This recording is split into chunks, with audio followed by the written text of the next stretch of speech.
Live from New Delhi, you're watching DD India NewsHour, India's voice to the world. I'm Mark Lynn. Namaskar. Coming up in the next hour. India's Prime Minister Narendra Modi speaks exclusively to DD News, says that in order to run a good government, constructive criticism is very important. India holds the penultimate phase of parliamentary elections, and polling is held across 58 seats across 6 states and 2 union territories. Hundreds feared dead in Papua New Guinea, landslide, more than 1,000 houses buried.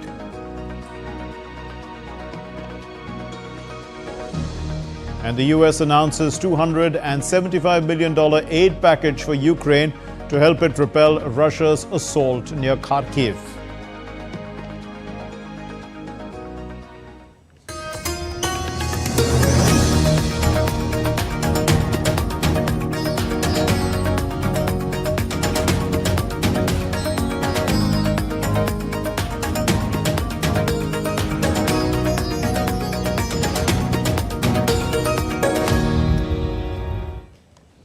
In an exclusive interview to DD India's sister channel DD News, the Prime Minister of India, Narendra Modi, spoke on a number of issues, such as the attacks by the opposition, his development philosophy, and the ongoing elections.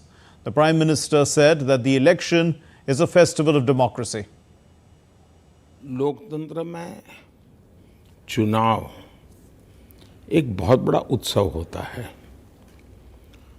और उत्सव की सबसे बड़ी विशेषता है कि जिसमें मतदाताओं को एजुकेट करने का एक मास स्केल पर मूवमेंट शुरू हो जाता है। मीडिया के द्वारा, इन्फ्लुएंसर्स के द्वारा, ओपिनियन मेकर्स के द्वारा, पॉलिटिकल पार्टीज के द्वारा, लीडर्स के द्वारा। तो एक प्रकार से पीढ़ी दर पीढ़ी डेमोक्रेसी के संस्कारों को आने वाली पीढ़ियों में उनके जहन में उतारने का एक उत्तम अवसर होता है। दूसरा, जो सरकार है या राजनीतिक दल है वो जनता को अकाउंटेबल होनी चाहिए। उन्होंने अपने काम का हिसाब देना चाहिए और चुनाव में उन्होंने जिस भी फॉर्म में जाए ये उनका काम है। भविष्य में वो क्या करेंगे, कैसे करेंगे, किसके लिए करेंगे, कब तक करेंगे, ये काम करने के लिए उनके पास क्या रोड मैप है, क्या रिसोर्सेज हैं, किस प्रकार का मैकेनिज्म है, ये सारी बातें उन्होंने देश के सामने रखनी चाहिए। Prime Minister Modi also said that in order to run a good government, constructive criticism is very important. लोकतंत्र का भला इसमें है कि आलोचना हो, लेकिन आलोचना के लिए मेहनत करनी पड़ती है। मानो अगर मोदी ने कहा कि भाई मैंने 4 करोड़ घर बनाए, तो आलोचना करनी है तो भाई सचमुच में 4 करोड़ बने क्या, इस गांव में इतने कहे तो बनो क्या, बने वो जो क्वालिटी बताते थे वो क्वालिटी वाले बने कि नहीं बने, जिसको पैसा देना था उसको उतना पैसा मिला कि नहीं मिला, क्या बीच में कोई बिचौलिया खा, सारा स्टडी करना पड़ता है, वो नहीं होता है। और इसलिए जो लोकतंत्र को ताकत मिलनी चाहिए आलोचना से, दुर्भाग्य से इन दिनों वो सौभाग्य हम लोगों को नहीं मिलता है। तो मैं ये कमी महसूस करता हूँ कि अच्छी सरकार चलाने के लिए अच्छी आलोचना बहुत जरूरी है। और मैं तो ईश्वर से प्रार्थना करता हूँ कि सदन में भी ऐसे लोग चुन करके आए जो विपक्ष में हो, मेहनत करे, अच्छा स्टडी करे, सरकार की कमियों को निकाले, तो देश का भला होगा। The Prime Minister said that he has forced all political parties to talk only about development. मेरे लिए ईश्वर के 2 रूप है, एक साकार, एक निराकार। जो साकार रूप है वो 140 करोड़ मेरे देशवासी हैं, वो मेरा ईश्वर का साकार रूप है। जो निराकार रूप है वो न मैंने देखा है न कोई किसी ने देखा, उसको मैं मिला हूँ। और इसलिए मेरे लिए ये ईश्वर आराधना जैसा कार्यक्रम होता है, जनता जनार्दन के दर्शन करना, उनके मनोभावों को समझने का प्रयास करना, कहीं कहीं पर संवाद करने का अवसर मिलता है। मैंने लंबे अरसे तक चुनाव लड़वाए भी हैं और लड़े भी हैं। बिल्कुल। लेकिन एक ज़माना ऐसा था, चुनाव में ज़्यादातर जाति, बिरादरी और ऐसी खुल करके चर्चा करने की एक फैशन भी थी और उस चीज़ों को अपील करने का प्रयास भी होता था। गुजरात से मेरा अनुभव है कि अब धीरे धीरे देश, मेरा गुजरात के समय की मैं बात करता हूँ, 10 साल पहले की, विकास के एजेंडे को पॉलिटिकल पार्टियां छूती ही नहीं थी। लेकिन गुजरात में मैंने सभी दलों को मजबूर कर दिया था, विकास पर ही बात होगी, करनी पड़ेगी। अब मेरे लिए खुशी की बात है कि जनता विकास के मुद्दों पर बात करती है। Prime Minister Narendra Modi slammed the opposition by saying that the so-called Khan Market gang has an agenda. ये जो खान मार्केट गैंग टाइप लोग होते हैं, वे चुनाव के आखिर में एक सगुफा छोड़ते हैं कि हंग बनेगी, किसी को बहुमत नहीं मिलेगा। कम से कम इस बार ये हिम्मत कोई कर नहीं रहा है। वरना मैं सोच रहा था कि शायद जब 20 दिन बाकी होंगे तो ये मैदान में आ जाएंगे, सब हंग होगा, फिर चर्चा यही हफ्ते भर चलेगी। इस बार उन्होंने इलेक्शन कमीशन को इस विवादों में रख करके अपनी रोजी रोटी कमाने की कोशिश की है। इस बार आपने उन्हें 400 की फिरकी में भी उलझा दिया ना। हमने उलझाया नहीं है जी। देश की जनता का निर्णय हम समझते हैं, हम देश की जनता की आंखों में वो ताकत देखते हैं और उसको जनता ही अपने शब्दों में कहती है, हम तो इको इफेक्ट देते हैं। ये है तो आवाज जनता की। The Prime Minister said that India trusts his government. He also spoke about the importance of a strong and a stable government. जब 2014 में एक सरकार चुनी तो वो पुरानी सरकार के प्रति गुस्सा भी था। मेरे पास गुजरात का एक ट्रैक रिकॉर्ड भी था और भारतीय जनता पार्टी बहुत स्पष्ट रूप से आई थी कि मोदी जी के नेतृत्व में हम सरकार बनाएंगे। तो देश ने भरोसा किया। लेकिन 19 में देश ने काम पर भरोसा किया और 14 से 19 में ज़्यादा सीटें देकर के हमें फिर से बिठाया। तो देश को लगा कि भाई ये पूर्ण बहुमत वाली स्थिर सरकार जवाबदेह होती है, ज़्यादा जवाबदेह होती है। गठबंधन में कोई जवाबदेह नहीं होता है, कोई इस पर टोपी पहनाएगा, कोई उस पर टोपी पहनाएगा, फिर बहाना बजाए भाई क्या करे, गठबंधन सरकार की मजबूरियाँ है। यहाँ तो कोई बहानेबाजी चलती नहीं, काम करना पड़ता है। तो इस कारण देशवासियों को भी पूर्ण बहुमत वाली मजबूत सरकार सूट करती है। Now let's get you the latest on the world's largest election in India.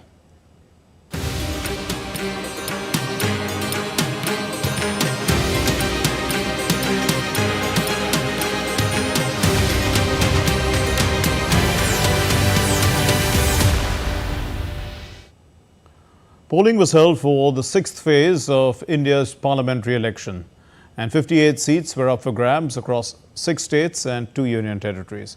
Polling was held for 8 seats each in Bihar and Bengal, West Bengal, 7 in 7 in Delhi and 10 in Haryana, 4 in Jharkhand, 14 in Uttar Pradesh, and the final seat in Jammu and Kashmir, Anantnag, Rajouri, where polling was actually moved from the 3rd phase to the 6th phase.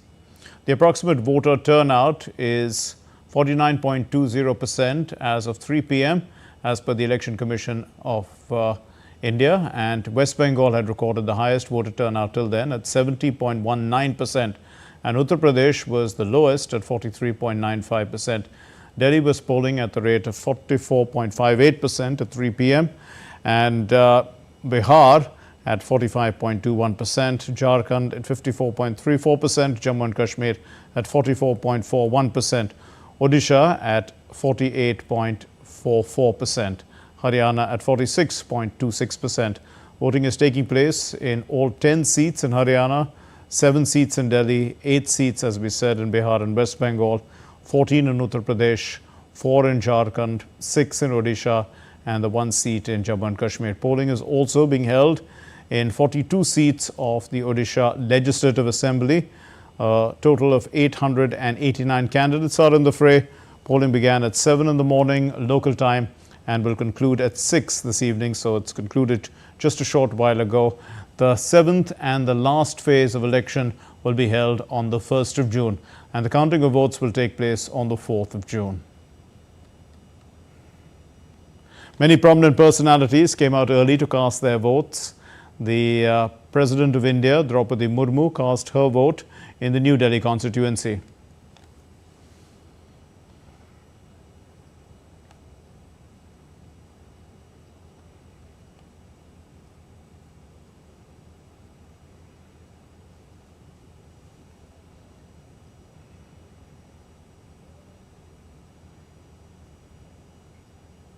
Vice President Jagdeep Dhankar and his wife Sudesh also cast their votes in the national capital in New Delhi. The Vice President urged everyone to also exercise their right to vote and fulfill their constitutional duty. मताधिकार दायित्व भी है, ताकत भी है। भारत विश्व का सबसे ज्वलंत, सक्रिय, प्रभावी लोकतंत्र है। दुनिया के लिए एक मिसाल है। And our correspondent Siddharth Bhardwaj is now joining us from New Delhi. Siddharth, important day in Delhi. All 7 seats going to the polls today, and it was a hot day, but pretty reasonable voter turnout, one would think.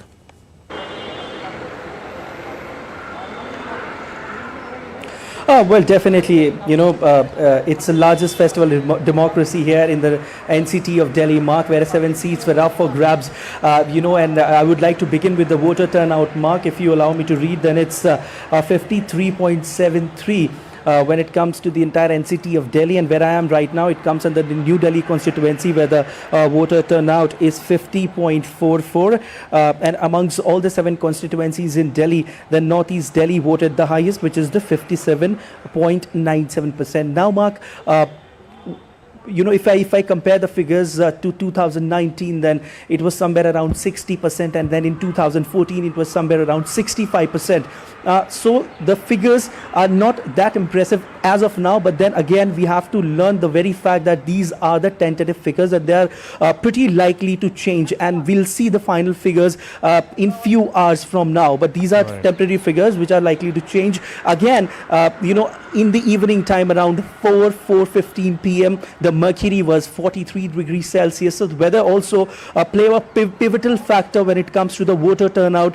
In the morning 7 a.m. when the voting started, the temperature was really nice and people came out in large numbers to vote. But as when the day progressed, the mercury also soared and people refrained from coming out of their houses because also because of the heat wave warning predicted by the India Meteorological Department.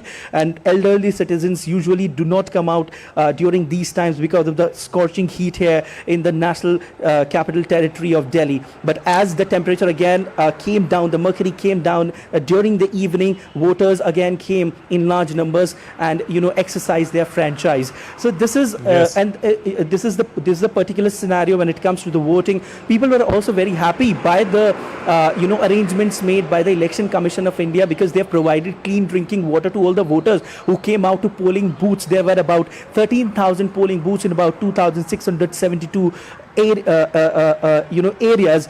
These were the number of polling stations, and with the clean drinking water and the shelter for people who came out in large numbers to vote. It was a really impressive thing according to the voters. In scorching heat, they came out to exercise their franchise. Now, as far as the political battle is concerned here, Mark, then 7 seats are up for grab, and all the 7 seats are hot seat. Here where I am right now in New Delhi, the competition, in the entire Delhi, Mark, the competition is directly between the BJP and the India alliance of the Aam Aadmi Party and the Congress. And when it comes to the seat sharing, then it's 4 and 3. On 4 seat, Aam Aadmi Party is contesting, and 3 seat the Congress is contesting, which is the Northeast, Northwest Delhi and Chandni Chowk against the Bharatiya Janata Party. Where I'm standing right now in New Delhi constituency, the candidates are Bansuri Swaraj and from the BJP and Somnath Bharti from Aam Aadmi Party. if I talk to you regarding the numbers of 2019 and 2014, then BJP clean sweeped all the 7 seats when it comes to the Lok Sabha elections. Now this time around as well, BJP will try to clean sweep and make it a hat-trick. But on the other hand, the India alliance between these two parties I've just mentioned will certainly try to pierce that wall created with the bricks of BJP.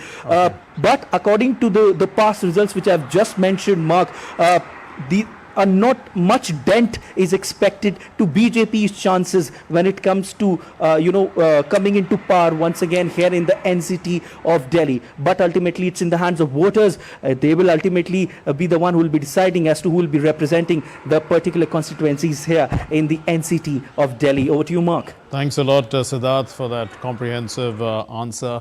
Now we move on to Deepika Mehto, who is joining us from Azamgarh. Deepika, so what was the day like? What's the voter percentage like? And, give us a rundown of what happened. Good evening, Mark. It was really an interesting battle here in the 6th phase of UP. 14 seats went to the polls today in the 6th and the second last phase of voting. And if we talk about the voting percentage of Azamgarh particularly, it has been 54% till now, and we are expecting the final numbers to come out by late evening. However, the percentage that we tell you right now is of 54% is comparatively higher as compared to other seats of UP spread across different parts of the state. And if we talk about other hotly contested seat, it is Jaunpur, which recorded around 52% of voting percentage turnout. And if we talk about the entire 14 seat figure, then it is around 52% again. So altogether, this has been a very fair number when we talk about the polling percentage. The weather has played a very crucial and a brutal role here for the voters because it was really hot and humid here. But even after that, the voters came out, started coming out in the evening, and especially after 4 o'clock, and we saw a fair turnout of voters for that also. And interestingly, Mark, when we were here and talking to the people, talking to the voters, many of the young voters, they came at around 5:30 p.m. and they urged on camera to all their young voters, to all their fellow companions to go out and vote in at least the last phase of the polling, which is the 7th phase. So now whatever happens between the parties, because SP and the BJP are the two contesting parties here, whatever happens that we will get to know on the 4th of June. But till now, Azamgarh especially has recorded a fair number of voter turnout, and they have now very upfrontly and very upbeat manner celebrated this festival of democracy, Mark. Right, and tell us also, Deepika, what are the key constituencies that people should be looking out for in this phase?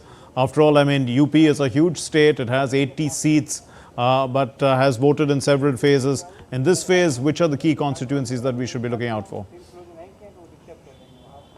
Out of the 14 constituencies, when we talk about UP, the key constituencies are Azamgarh and Jaunpur. Why we say Azamgarh? Because Azamgarh has been the home of Samajwadi Party, and it is largely been dominated by Samajwadi Party. Whereas if we talk about Jaunpur, it is either dominated by BSP or the SP. Now BJP fought in 2019 also, but they again lost it to Samajwadi Party because Akhilesh Yadav himself fought from this seat. And now in 2024 elections, he has put forward his very close aide, who's his cousin, Dharmendra Yadav, from this Azamgarh seat. So BJP is trying their luck by pushing forward the Bhojpuri singer and actor who's famously known as Niraua from this particular seat. However, BJP did win the by-elections out of this seat. When we talk about another hotly contested seat, it is Jaunpur, where BJP is still struggling. Now they are trying to they have put forward different permutations and combinations to put the best foot forward and to put the best face forward. However, things have really gone haywire, and BSP has taken all the limelight by changing all the contestants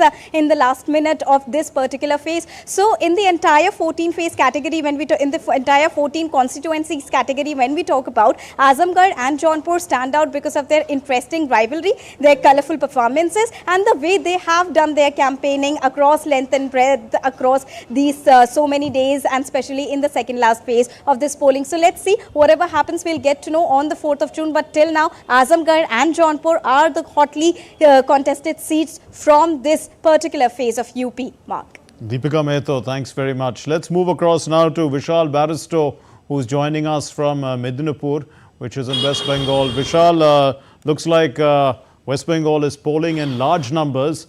What are the reasons for that? Well, Mark, certainly West Bengal has polled in large number. By 5 o'clock, we had the percentage of 77%. People came out in large numbers to vote, and this has already crossed the fifth phase of polling in West Bengal, which was 73 plus. But let me tell you, Mark, before I answer to your question, that there have been incidents of violence reported from different parts of these 8 states. One TMC cadre has died in Tamluk.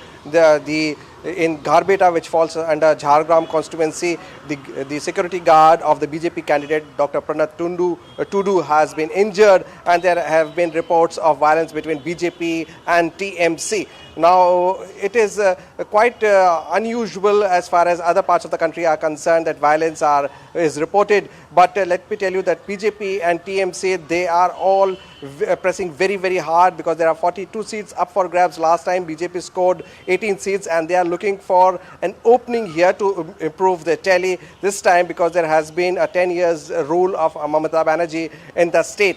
But people are very clear about the issues. We've been talking to youngsters, we've been talking to different age groups, especially with the youngsters. Unemployment is a huge, huge issue here in West Bengal. I'm talking about the women folk. For them, price rise is another big issue.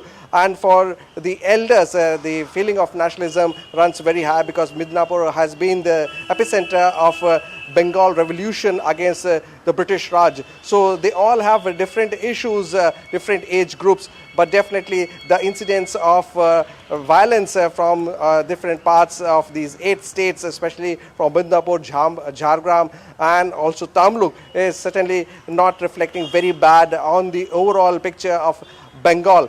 But it also signs a warning for the 7th and last phase. The Police Commissioner of Kolkata has already clamped Section 144 from 28th of May for 60 days, and he has written a letter in his notice. He has written a letter which is also his order, that there are reports of violent demonstration that could occur during the period. So definitely Bengal would be hogging the limelight in days to come. Yes, Vishal, and if we look back in history a little bit, West Bengal seems to poll differently from much of the country. They give a long period of time, to one political party. We saw first the Congress ruling for a long period of time, then the left ruling for a long period of time. You haven't even mentioned them this time round. It means that there are 2 other parties, the TMC and, the BJP now ruling the roost in a sense. So how does this happen? How do people, just forget parties that have been ruling for almost 60 years and have found new parties currently? Well, Mark, first of all, we need to understand the psyche of the state, because there has been left rule for a very long time. Then Mamata Banerjee fought her way against the left rule, and she's been ruling the state for 10 years. So aggression and violence has always been there since the days of left in the state, and now it continues. This is not a very good sign for democracy, but still we have to live with it as far as the psyche of the voters and the young blood is concerned.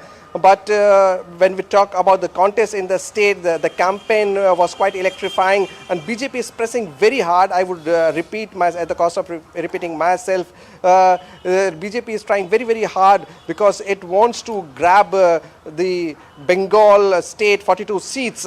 But let me tell you that the high voting percentage has always been an indicator of change when it comes to the government in question. But this is not a state assembly election. This is an election for the national level. So it could have a different interpretation when it comes to high level of voting. But definitely when it comes to a triangular contest, the third front seems to be lagging far behind as far as campaign is concerned, though India bloc seems to have put up a brave fight by uniting left and Congress and different wings of the left parties. But as far as campaign is concerned, they seem to be have left far behind. Meanwhile, Mamata Banerjee is also coming up with surprising statements. Initially, she was heard in her campaign saying that you need not waste your vote on BJP or Congress because TMC is the only answer for the future of the state. And now you need to focus on TMC. But after the fourth phase, Mamata Banerjee has calmed down a bit, and now she is saying that we would be supporting the India bloc from outside. So it is blow hot, blow cold by Mamata Banerjee, and it will be very interesting to see how the seventh phase reacts and how does BJP gain out of this division between the TMC, Congress and the left. Vishal Barrister in Midnapur, thanks very much. Now, campaigning is on for the seventh phase, which is the last phase of the parliamentary elections taking place on June 1. Polling will be held in 57 seats then across 7 states and one union territory. The Prime Minister Narendra Modi addressed a public rally in Bihar's Patliputra. The Prime Minister also held a campaign rally in Buxar district of Bihar.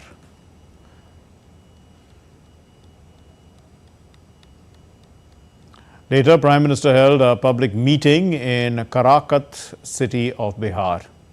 Addressing that gathering, the Prime Minister said that the people of the country have rejected the Congress, the RJD and the India alliance as they have only confusion. They have no vision, is what he said, talking about that alliance.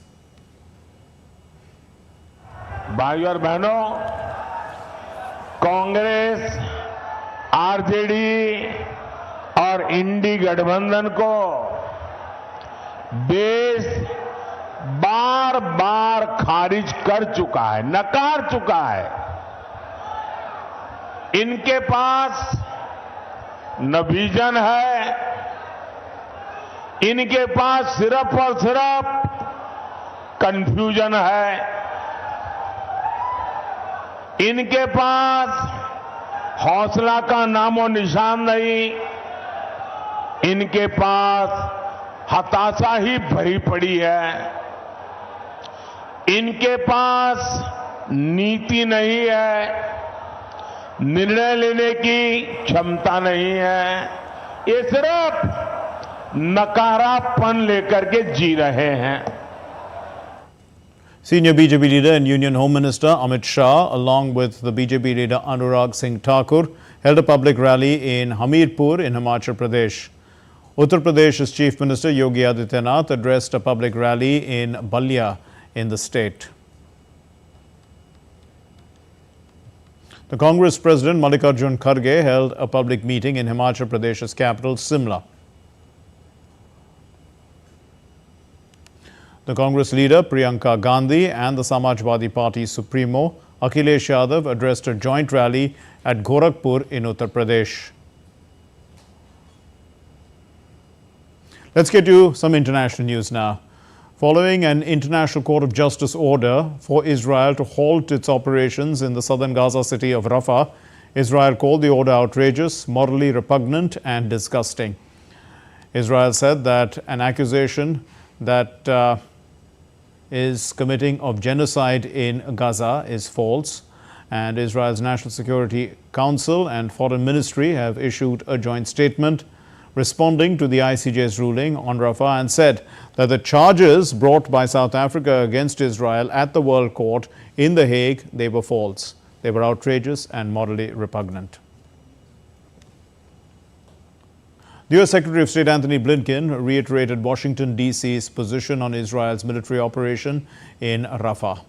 Blinken spoke to Israel's Minister Benny Gantz on Friday, and the U.S. State Department has said that Blinken discussed the importance of Israel and Egypt concluding the talks on reopening the Rafah border crossing, that is, as soon as possible.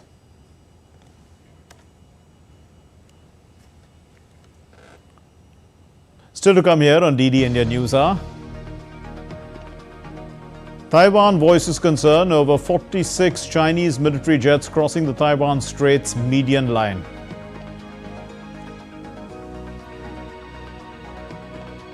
Maldives decides to launch India's RuPay, a multinational payment service.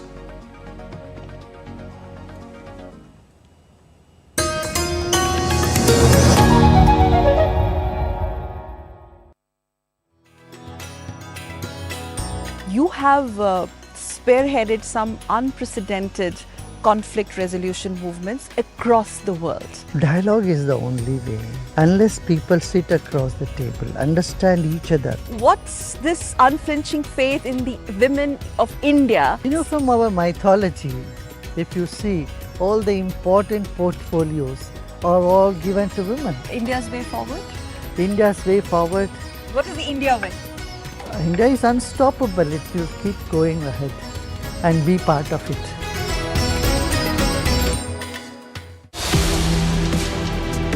X ray कैसे करवाएंगे sir? चुनाव की जो नामांकन पत्र है उसके amount का एनालिसिस करो ना। तो बहुत सारे नेता लपेटे में आएंगे सर। भाई कोई नेता ही पहले आने चाहिए। इस चुनाव में क्या जनता के मन में ये मुद्दा उठता है कि उनको एक स्थायी सरकार चाहिए, मजबूत सरकार चाहिए? अभी देखिए इनका इंडी गठबंधन के अंदर चर्चा क्या है कि भाई 5 साल 5 प्रधानमंत्री, 5 साल 5 प्रधानमंत्री, एक्चुअली वो ये प्रयोग अलग से हो चुका है।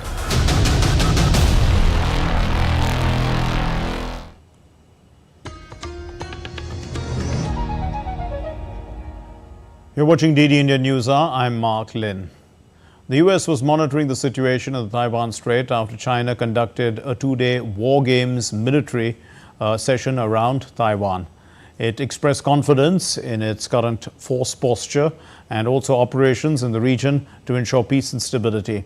A US State Department spokesperson voiced concern over reports of China's People's Liberation Army joint exercises in the Taiwan Strait and in its vicinity.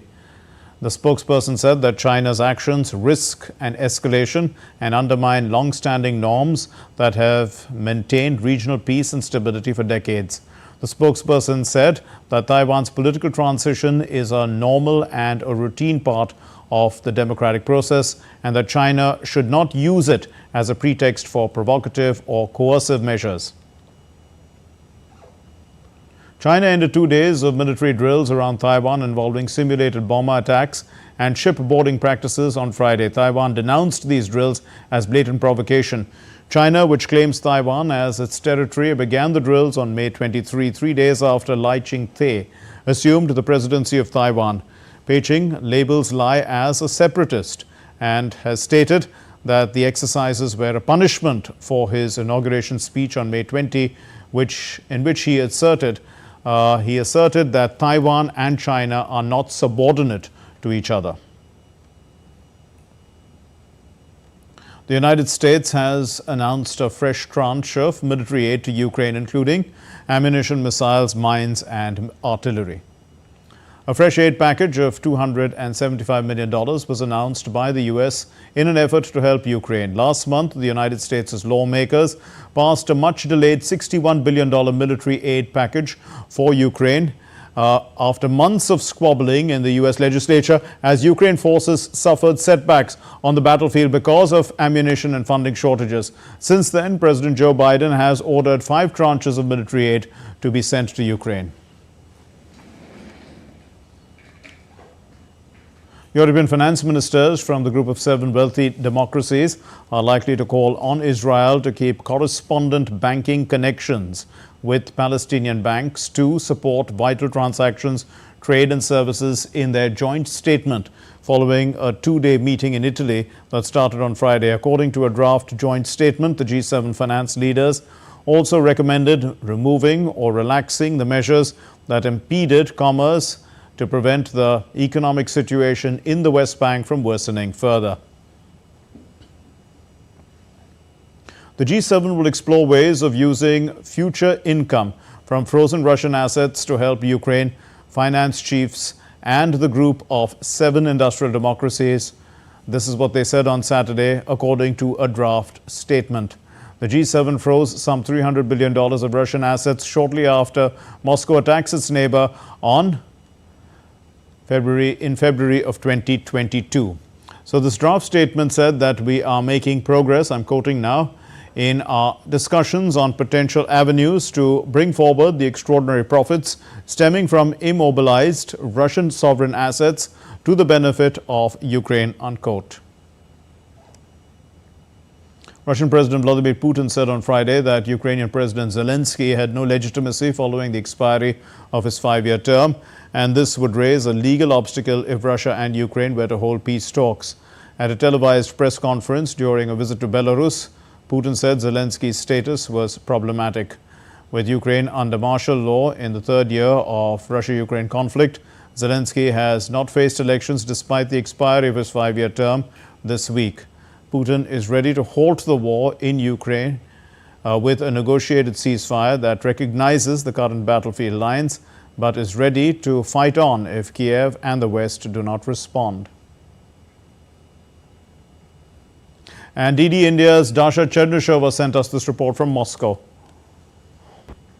Well, in Moscow, there is a very clear understanding that it is illegal to freeze Russian assets in the West, first of all, and the possibility of using the profits from those assets is seen as a theft and expropriation. Moscow has said already that it was going to respond.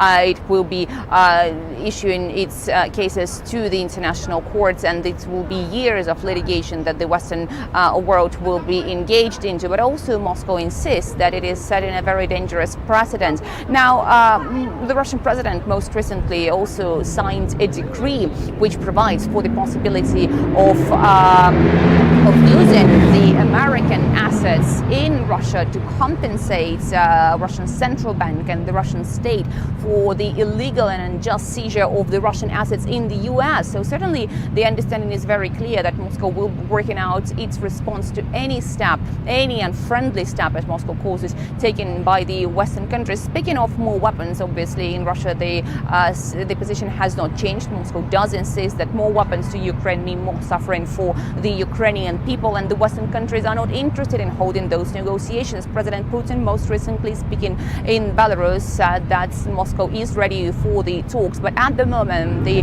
tricky issue is with whom to negotiate, because Moscow does not recognize the legitimacy of Vladimir Zelensky, whose term, according to Moscow, has expired on the 20th of May. So it is very difficult now to understand with whom to negotiate in Ukraine, if Ukraine is allowed to do so, as once again Moscow insists it is the West that is deciding for Ukraine. 2 days after the French President Emmanuel Macron visited New Caledonia to ease tensions, people were seen evacuating the French Pacific territory following more than a week of riots. On Friday evening, police shot and killed a man on the French-ruled Pacific island as he and a colleague were attacked by a group of about 15 people. An investigation is underway. The man's death brought the toll to 7 over 12 days of unrest in the region, which was sparked by a disputed electoral reform and exacerbated by significant economic disparities between the indigenous Kanak population and the people of European descent. The U.S. President Joe Biden will deliver the commencement speech on Saturday at the U.S. Military Academy. This is at West Point in New York amid conflicts in Ukraine and in Gaza. His address is part of a push by the president to highlight the administration's efforts towards active and retired military personnel, including bipartisan law. He will participate in Memorial Day services in Virginia on Monday. The World Health Organization has said that COVID-19 cut global life expectancy by almost 2 years, wiping out a decade of progress. Global life expectancy fell 1.8 years to 71.4 years, the same level that it was in 2012, according to the WHO annual World Health Statistics study. The amount of time an average person can live or expect to live in good health fell 1.5 years to 61.9 years in 2021, also the 2012 level. The impact was even worse than the findings of a study published by The Lancet in January, which said that average life expectancy fell 1.6 years during the pandemic. More than 300 people and 1,000 houses were buried by massive landslides in Papua New Guinea on Friday. Hundreds are feared dead. The landslide blocked highway access, making helicopters the only way to reach the area. Prime Minister James Marape said that the Defence Forces and the Department of Works and Highways were assisting with relief and rescue efforts. The India Meteorological Department has said that a deep depression over the Bay of Bengal is likely to intensify into a cyclonic storm by Saturday evening local time.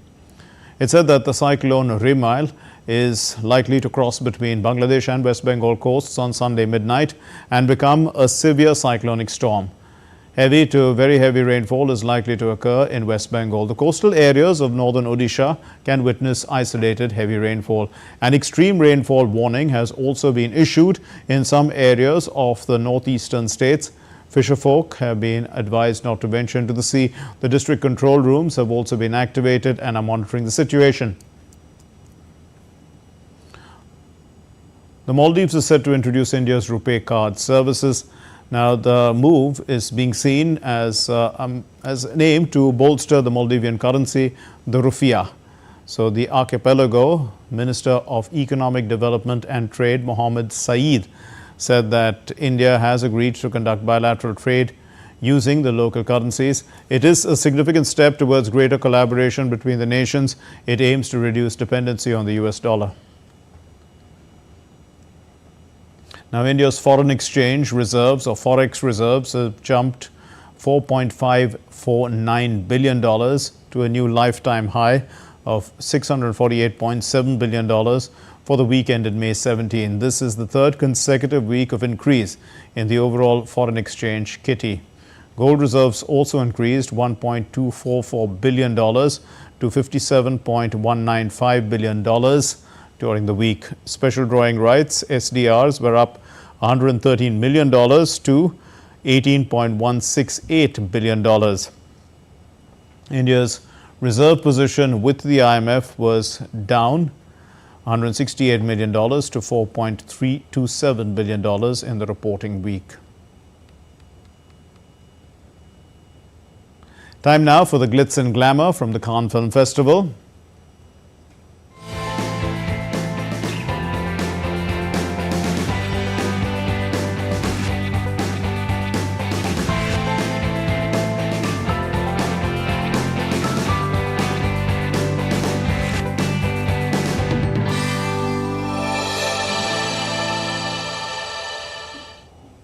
The 77th Cannes Film Festival concluded on it concludes on Saturday with a closing ceremony. The Palme d'Or will be presented to the director of the best film.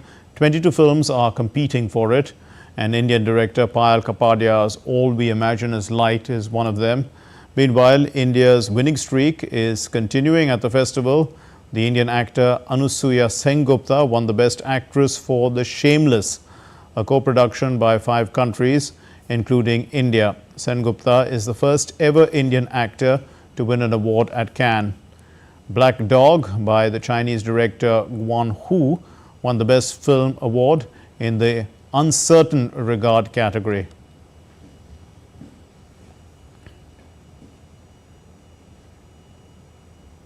The Indian cinematographer Santosh Sivan, whom we saw on the screen just a while ago, became the first Asian awardee of the Pierre Ongwe honor at the 77th Cannes Film Festival on Friday.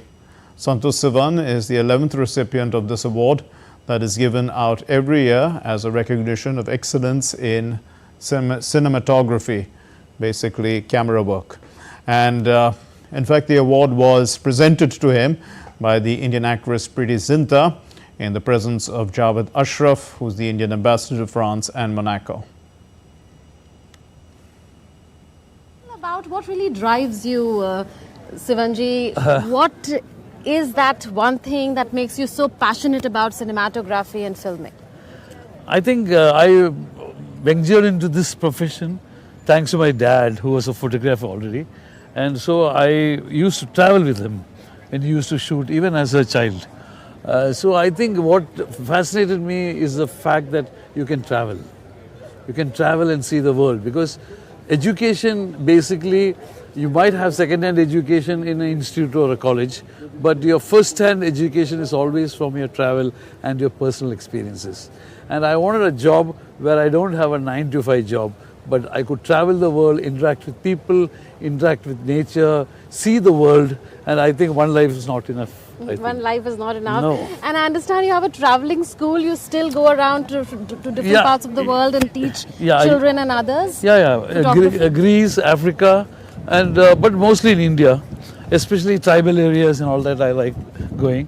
Even earlier on, before I started out, after my film institute days, I actually did some work for Vivekananda Kendra and traveled to northeast Arunachal Pradesh, near China border, teaching children. So children, I think you learn more when you teach.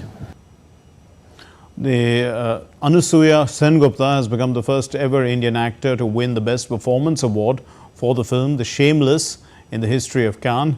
She won this award for her performance in the Uncertain Regard category on Friday.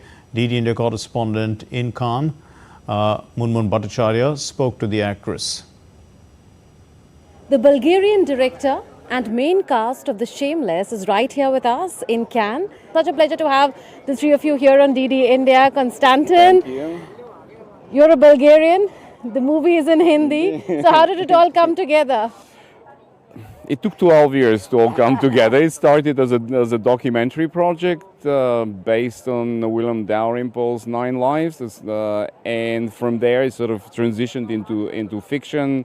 I decided to abandon the documentary, and it took a long time to develop, even longer to transition the dialogue from English into Hindi the way I wanted it, and then to find these wonderful actresses. Let me ask them how they were chosen. Tell us, how did you come on board, Anusuya? It's quite a story. I'll try to say it really quickly. So I've been working in films for very, very long, but far behind the camera. And to cut a long story short, Konstantin writes to me one day out of the blue on Facebook of all the places. And he says, I'm getting ready for my next feature and I'd like to test you for one of the leads. I was initially completely shocked, a little bit suspicious, wondering why. I mean, I haven't been acting all these years. But after a little bit of resistance, I jumped right in. And it's an excellent role to play, superbly exciting story. And yeah, here we are. Umara, how did you come on board? Well, a string of auditions, and then the next thing that happened was I was also auditioned for dancing and singing and rapping, and then we settled for rapping, so you'll also see me rap in the movie. Well, the 77th Cannes Film Festival is coming to a close. The anticipation of who is going to win the Palme d'Or. DD India correspondent Munmun Bhattacharya reports from Cannes. The closing ceremony starts at 6:45 p.m. local time, that is 10:15 India time, and Greta Gerwig is the chair of the jury for the main competition section. She is the director of Barbie, and she and other jury members would make the announcement for Palme d'Or. Like we've been saying, 22 films are competing for Palme d'Or this year, including Payal Kapadia's All We Imagine Is Light. But before we get there, George Lucas, who is a Hollywood legend, director, producer and screenwriter, the creator of Star Wars and Indiana Jones series, is going to be honored today with the honorary Palme d'Or for his contribution to cinema. He's someone who's brought together entertainment, cinephilia, innovation, technology, mythology, as well as modernity. Coming to the Palme d'Or, expectations are really sky high because Indian film is in contention in the main competition section after 30 years. The last time it was in 1994 when Shaji and Karun's Swaham had contested. We did not win that time around. It was only in 1946, the year the festival started, that Chetan Anand's Nichanagar won the Grand Prix. What was Grand Prix then is Palme d'Or now. So only one Grand Prix or Palme d'Or we've won so far. And if this happens, then history would be created. This film is an Indo-French co-production. It's come in for rave reviews. We got an opportunity to see one screening of the film as well. The film really flows quite smoothly. The dialogues are strong and evolved. And it remains to be seen whether Payal will make it. This film has been completely shot in Mumbai and Ratnagiri. It's made use of the incentive scheme of the Government of India, under which 40% cashback of the production cost can happen if a co-production takes place. And this, as I've been saying, is an Indo-French co-production. And this is not the first time that Payal will win, in case she does, because she's already won laurels here. Her film Afternoon Clouds was screened at the 70th Cannes Film Festival. That was 7 years back. Then in 2021, her documentary A Night of Knowing Nothing won the Best Documentary Award here at the Cannes Film Festival. And this is going to be a hat-trick if this indeed happens. Well, in a heartwarming display of inclusivity and artistic expression, the Manzil Center in Sharjah, in collaboration with the Funnoon Arts Group, they have recently hosted a unique live art session which is aimed at Divyang students. under the theme of One Earth. This initiative brought together 10 accomplished artists and 10 Divyang students from the Manzil Center to create incredible art pieces side by side. The event was designed to foster a sense of community, support and compassion, while also providing a platform for the students to explore their creative talents. During the live art session, every pair of artist and student is coming up with a masterpiece with the theme of Only One Earth. So these paintings will be displayed in upcoming art exhibition on 6th June with the theme of Only One Earth, which is dedicated to the World Environment Day and World Ocean Day. And during that live art session, the Divyang students proved that their creativity and resilience are second to none. Working side by side with the artists, they diligently transformed black canvases into colorful artworks. I and NewsNight came up with this, art format of the World Ocean Day, and my idea is what I like to call One Earth.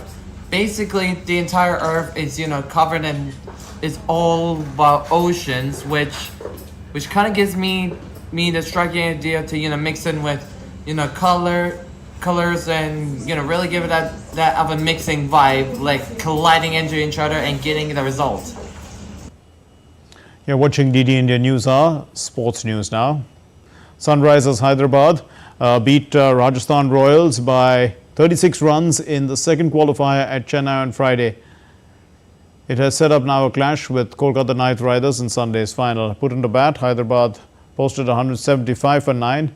Henrik Klaasen smashed 50 of 34 balls and Rahul Tripathi played a 37-run cameo.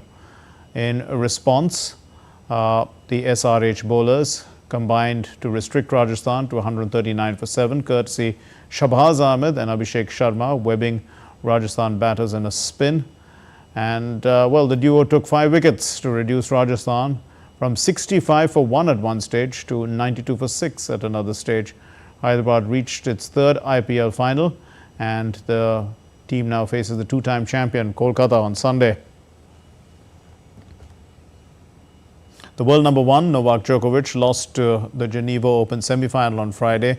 The Czech Tomáš Mašák beat Djokovic 6-4, love 6, 6-1. Mašák was down 1-4 before eventually taking the opening set as Djokovic requested a medical timeout at the end of it. And the Serb improved to fight back in the second set, but then again he seemed to have faded in the decider. And the top 10 win for Mašák. Djokovic, who turned 37 on Wednesday, is yet to reach a final this season. Manchester United will face Manchester City in the FA Cup final on Saturday's. City, who won its fourth successive Premier League title, will look to defend its FA Cup title. Ollie Barrett reports from London. For Manchester City, a chance to win another treble, and Pep Guardiola has a pretty clear squad when it comes to injuries. He can effectively select his pretty much best team for the match, having already won a couple of trophies. Will he give a run out to some of those players who haven't played as much in the Premier League campaign as perhaps they might have wanted to? So his selection will be interesting. Manchester United selection as well, also interesting. Marcus Rashford, for example, hasn't had a good season for Manchester United, has just found out he's been left out of the England provisional squad for the upcoming Euro 2024 Championship. Will he be used by manager Erik ten Hag in the final? Erik ten Hag, from his perspective, is saying that his focus is really on Saturday and not really beyond. He hopes to be at the club next season, but there is a lot of speculation that he may well not be, particularly if Manchester United were to lose the FA Cup final. But this cup final is not just about the two Manchester clubs. There are a lot of very interested onlookers in the Premier League as well, because there is a potential knock-on effect when it comes to European qualification. If Manchester United were to win the FA Cup against Man City, then they would get a Europa League spot as a consequence. That would mean that in the Premier League, Newcastle would miss out on European football as a result, and Chelsea would get a Europa Conference berth instead of going into the Europa League. If Manchester United lose the FA Cup final, they don't just lose that game, they lose any chance of being in Europe themselves next season. So a huge game, of course, for both sides, for both sets of fans, but also for several other clubs as well. Ollie Barrett in London, reporting for DD India. The world marked the birth anniversary of Lord Buddha this week, and in Nepal, people visited Buddhist sites as a mark of respect on the auspicious day. Shweta Singh reports. As the world celebrates the 2568th Buddha Jayanti, we bring our viewers to notice important Buddhist places in Nepal that Buddhist followers like to visit. As more than 8% of Nepal's population comprises Buddhist followers, Buddha Stupa, Swambhunath Stupa, followed by Namo Buddha Monastery, is a must-visit religious site for middle path followers. The Buddha Stupa is the largest in the world and is said to entomb the remains of Kashyap Buddha. Second to Buddha is the Swambhunath Stupa, located atop a hill in Kathmandu, an ancient sacred complex of stupas and temple built in Lichvi period. Namo Buddha is the third popular Buddhist site in Kathmandu Valley, about 40 kilometers away from the heart of the city. It is said that Gautam Buddha took 1,000 births before attaining enlightenment at Bodh Gaya. In one of his past lives, at the holy place of Namo Buddhaya, he as a prince was overcome with compassion when he saw a tigress with cubs tormented by starvation. He offered his body to feed her without a moment's hesitation. Here people come to offer prayer and be inspired by compassion of Gautam Buddha. Shweta Singh for DD India, Kathmandu. Well, that's all we have in this edition of DD India News Hour, but let's know your thoughts on the news of the day. And for those of you on the go, you can get all the latest news and updates from India and across the world on the DD India mobile app. The app is available on both Android and iOS platforms. Scan the QR code on the screen and download it now. We'll be back with more news as it breaks here on DD India. I'm Mark Lynn. From all of us here in Delhi, thanks for watching DD India News Hour. Namaskar.